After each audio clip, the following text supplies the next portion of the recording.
Big Podcast. The thing that separates podcasting from radio, and there are a lot of things, but as far as the content, this podcast, you have heard it, unless you walked in on somebody listening to it, from the beginning. Radio, not that way, unless you turn it on at the very beginning. And maybe you do, maybe it's a destination location, but a lot of times you're in the car, you're in a store, you're at home, turn on the radio, you're in the middle of the show. That's one of the reasons why we ID. And when I'm doing a radio production, I've got a producer there. He's got a clipboard on the back of it. He doesn't even have to write it on the back of the clipboard. It used to say ID. Now he just holds up the clipboard, and I'm like Pavlov's dog. It's David Hooper, and you're listening to, So with that said, my name is David Hooper, and you are listening to Big Podcast Playbook. This is the marketing podcast for podcasters. My job is to help you grow your podcast, get more people to your podcast, make a podcast that people care about, make a podcast that makes you money. You can find me online at bigpodcast.com.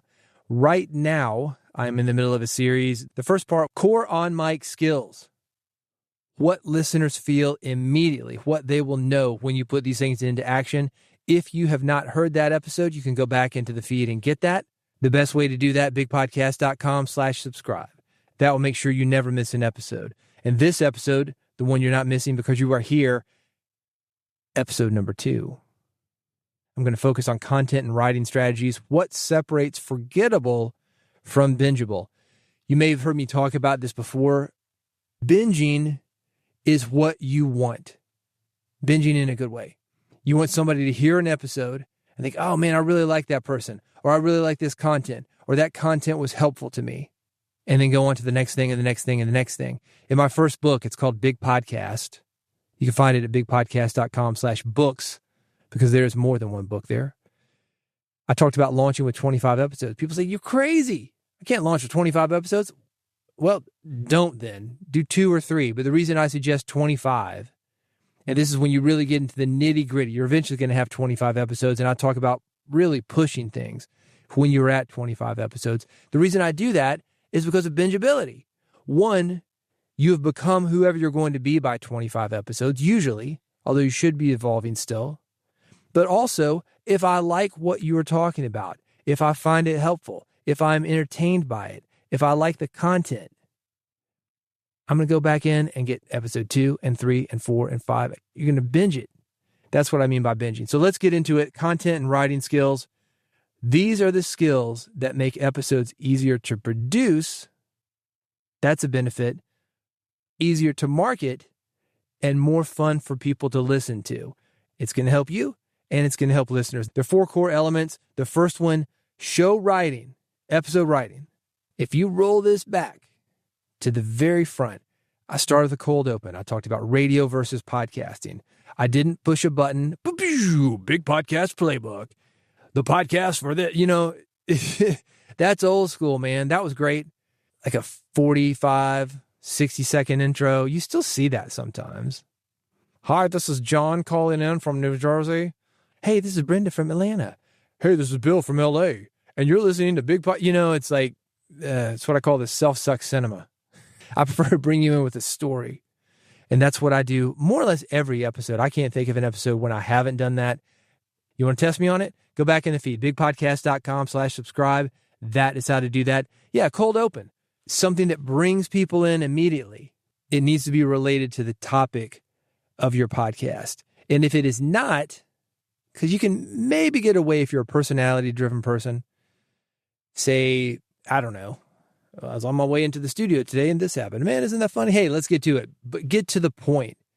Whatever your title is on the episode, whatever you are promising people, get to it, especially if you got a co-host. So how are you, Brenda? Oh, I'm just great, Jake. Oh, that's fantastic, Brenda. What have you been up to?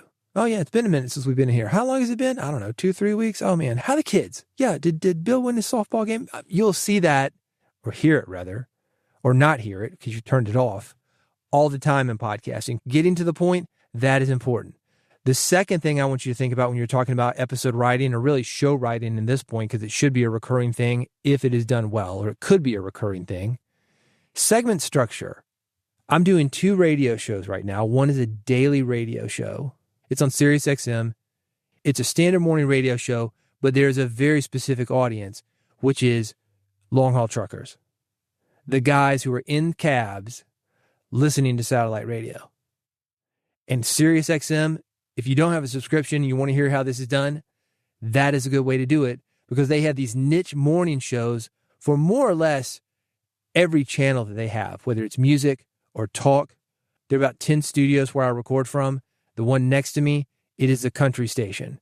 It is a morning radio show for people who like country music. Yes, music is played, but they're also talking about things that people will get into in daily life, something you might relate to, maybe the HOA or something.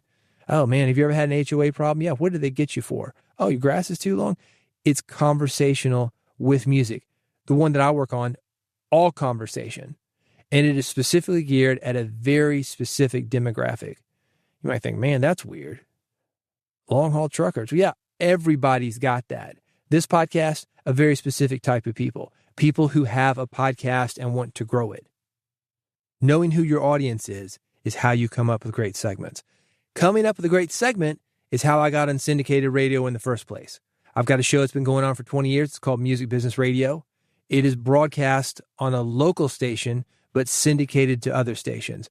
The way that I got it, when I pitched it, I said, let's do a talk radio show about the music business. Well, it's a niche audience. I said, wait a minute, we're in Nashville, man. We got a ton of music business people. I think it'll work here. Well, what about syndication and what about big sponsors? Because at the time, this is 20 years ago, we're thinking about Ford, Chevy, Coca-Cola. That's how radio worked.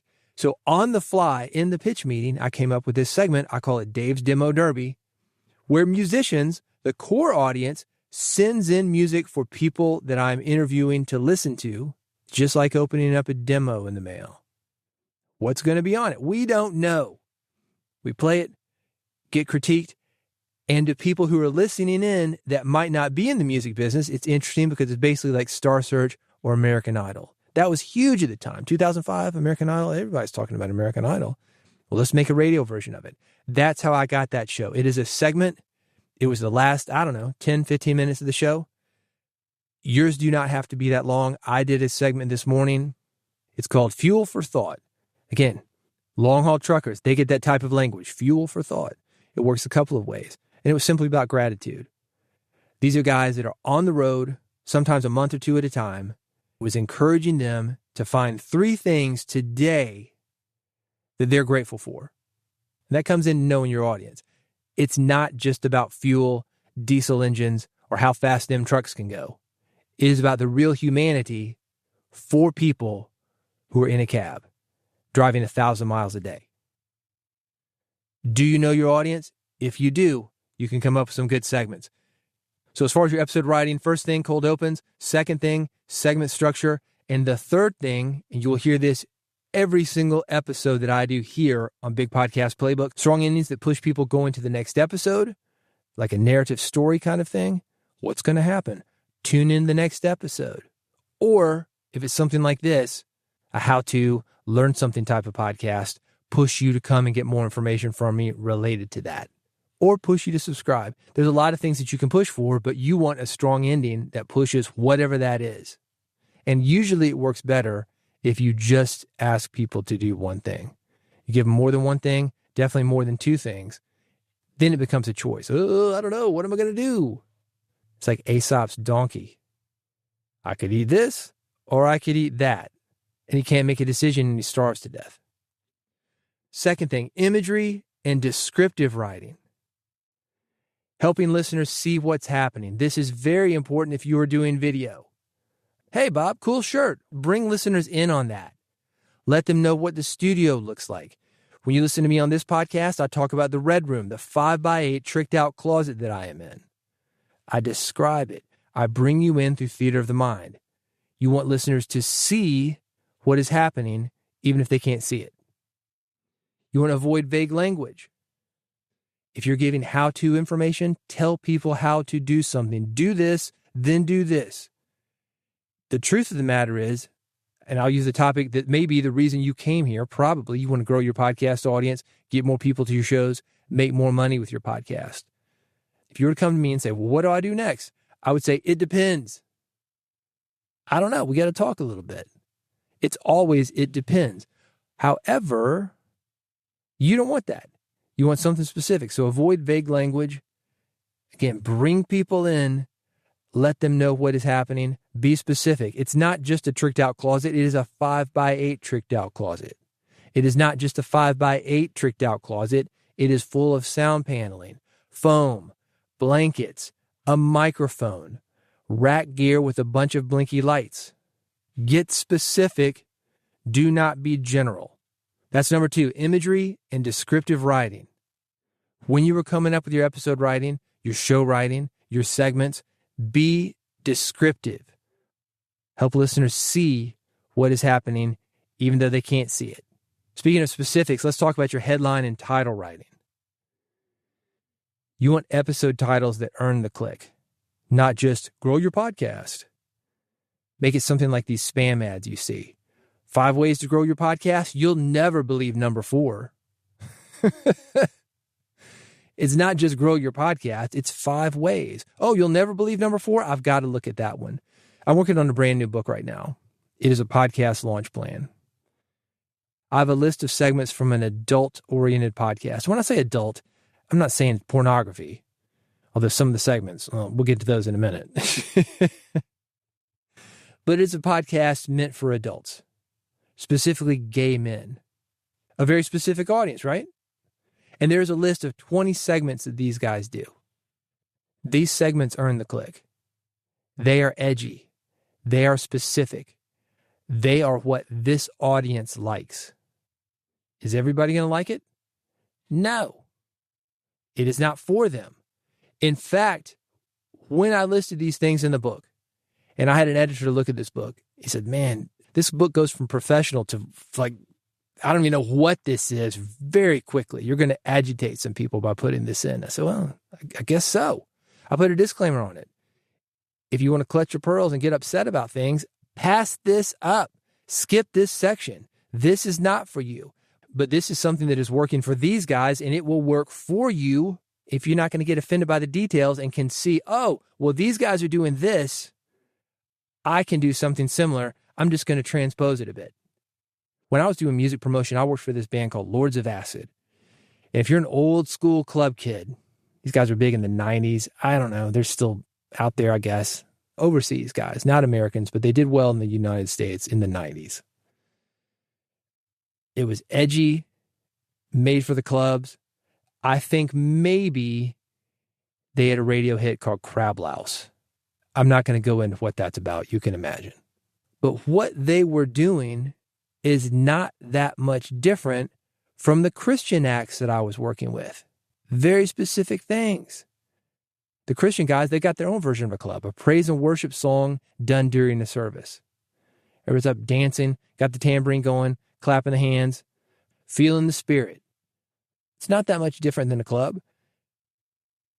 You got to be able to see the similarities, though. And the similarities, they're not on the surface. They're under the surface. That's why I mentioned the country station.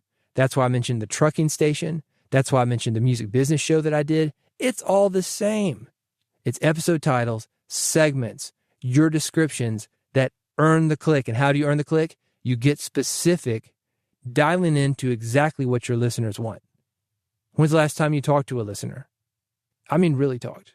Sat down on the phone, sat down face to face, 30 minutes, an hour maybe. And how many times have you done that? You need to be doing that often. A side note, there is a difference between clever and clear. I talked about this in the first book. Remember the Blues Brothers? The movie Blues Brothers? There's a hair salon, Curl Up and Dye, D-Y-E. Ha ha, pretty funny. How many salons called Curl Up and Dye do you think there are? People try to get funny with their podcast titles, with their episode titles. This podcast, for a long time, it was called Build a Big Podcast. I was never really a fan of that name, but it was clear. You want to build a big podcast? This is how to do it. The quick and dirty on the history of this podcast, it started as Big Podcast Daily. I thought I was going to do it for 30 days as part of a 30-day challenge. I did. Kept it up for, 150 days, 160 days. Quite a while, but I thought, no, this is too much. I needed a name change because of that. It was no longer daily. But the title also didn't work because Big Podcast, Yeah, if you're looking to grow your podcast, that means something to you, but it can also be a very general title to people. Oh, big podcast. Okay, that sounds like big radio or Shoney's Big Boy. Who knows? It sounds general. Podcast, very general. Big, very general. Those two names together, pretty general. And with daily, people thought it was a newscast. It's not. So I changed to build a big podcast. Okay, more specific, definitely clear, less clever, but I wasn't really happy. Anyway, Big Podcast Playbook, that's what it is now, and that's related to the new book. I got the new book coming out. Thought, if I'm going to change this, I'm not really happy with it, I might as well do it now because I'm going to have a lot of promotion around the book. And something for you to think about, by the way, headline and title writing, this also relates to your podcast title, the name of your show. Don't be clever, be clear, and have something that earns the click. Hopefully, when you're listening to this, I'm talking about Big Podcast Playbook, or in the past, Build a Big Podcast, and I'm giving you some stuff that you can do to grow your podcast audience. Earn the click. Final thing related to your content and writing skills, what separates the forgettable from the bingeable, audience framing, knowing who your audience is for. Let's go back to the segment I mentioned earlier, fuel for thought. Yeah, it's clever. It's pretty clear when you get into it what these guys are talking about when I bring them in. But it's for a very specific audience. I wouldn't call it fuel for thought with you. I would probably call it food for thought. The examples they are giving, pick 3 things that you're grateful for. Again, that's what we talked about in the latest one that I aired. She talks about being in your cab driving, thinking about 3 things that you are grateful for. That is very specific language. We know where the audience of this show is. And we know this because we talk to them every day. It is primarily a call-in show. People call in from their cabs. And you're thinking, a cab? What is that? That's a tractor, man. That is the front of a tractor trailer. They call it a cab. Very specific language. They know what it is. Do you know what it is? Does it sound confusing? It doesn't matter. That show is not for you. And that is what you need to think about. You're not trying to explain it to everybody. You're trying to be connected to your listeners. And the way you do that is by using the language that your listeners use. That's how we know who's an insider and who's an outsider. It is the language that we use. As a podcaster, you probably know the difference between a dynamic and a condenser mic. You probably know what an RSS feed. Maybe you know what compression is. You know what an interface is. And if you don't, you will, by the way. These are very common podcasting terms. When you hear me say them, if you know them as a podcaster, you know that I'm an insider, also a podcaster. I'm going to wrap this up by going through these one more time, just a quick list of content and writing skills, what separates the forgettable from the bingeable. We don't want them forgetting you. We want them binging you. Show writing. You start with a cold open, do it. That's my challenge for you. On your next episode, do a cold open, then hit the intro. Hey, it's Bob from LA. Hey, it's Brenda from Atlanta. Cold open. You don't need the fancy production. That is not where podcasting is right now. If the fancy production comes back, you've got it. If you want to do the fancy production, great. But you'll notice with this podcast, here's what I played. Big Podcast. Kind of fancy, maybe. It's what I would call a tag. It lets you know what show you're listening to, but I'm right into it, man. Big Podcast, that's it. Maybe try something like that. You want a cold open, you want to think in segments, and you want a strong ending. That is your episode structure. Imagery and description. I'm in a 5x8 tricked out closet full of rock wool, foam, and blankets. I'm talking into a mic. I've got a bunch of rat gear with blinky lights. I've got an interface. Describe where you are. Through theater of the mind, people will visualize what that looks like. And it's probably going to be better than where you are. 5x8 closet with a bunch of gray panels, not that exciting. But I talk about it just the same. Headline and title writing, and also the name of your podcast. Give them something that earns the click, man. Something that they want to click, and something, once they do click, that delivers on that click, that delivers on the promise. The title of your episode, the title of your podcast. Clear over clever. Also, know who your audience is and know who your audience is not. You are not for everybody. You are for somebody, though. Who is that? If you're not talking to your audience and really not your audience, individual representatives of your audience. Because you're talking to one person. You don't say, hey, everyone. Hey, podcasters out there. No. I know some people like to do that. Hey, Podcast Nation. David here. There's a class consciousness about that. I choose not to do that, and this is the reason. Because you, in your own version of the 5x8 tricked out closet, you are all alone. And I'm speaking to you. I'm not speaking to Podcast Nation. I'm not speaking to everybody else. Those people don't matter because they are not with you when you were in your 5x8 closet, when you were tracking something, stumbling over something, doing a second, third, fourth take, then going and editing the bad ones out. It's you, baby. So that's who I'm speaking to. Hey, if you want more from me, I'm at bigpodcast.com. Specifically, if you want to work with me, I've got something called AMP, A-M-P. It stands for Audio Monetization Program. I mentioned this a little bit earlier. I live and breathe and sleep and eat radio, podcasting, audio content. If you want the inside scoop on that, you want to work with people who are just like you, that excited about doing it. And give your spouse a break. You'll have somebody to speak to so you don't have to talk to him or her. I got you, man. Bigpodcast.com/amp. That's bigpodcast.com/AMP. And let me wrap this up with what I talked about. A tease, man. This is a 6-part series. I'm on part 2. Coming up next, I'm going to be talking about production skills. What keeps you independent? That's you being able to get your message out without worrying about other people getting involved with your podcast. After that, I'm talking about show management, booking, growth and marketability skills after that. And finally, wrapping it up, talking about your sustainability, the things that will keep you going. And if you want to flip that, keep you from quitting. Because that's what happens with a lot of podcasters. We get burnout. Been there. I know how that is. I'll be talking about it to make sure that you don't burn out. You can have a sustainable podcast. And not only a sustainable podcast, but one that people care about. You will find all of these episodes if you go to bigpodcast.com/subscribe.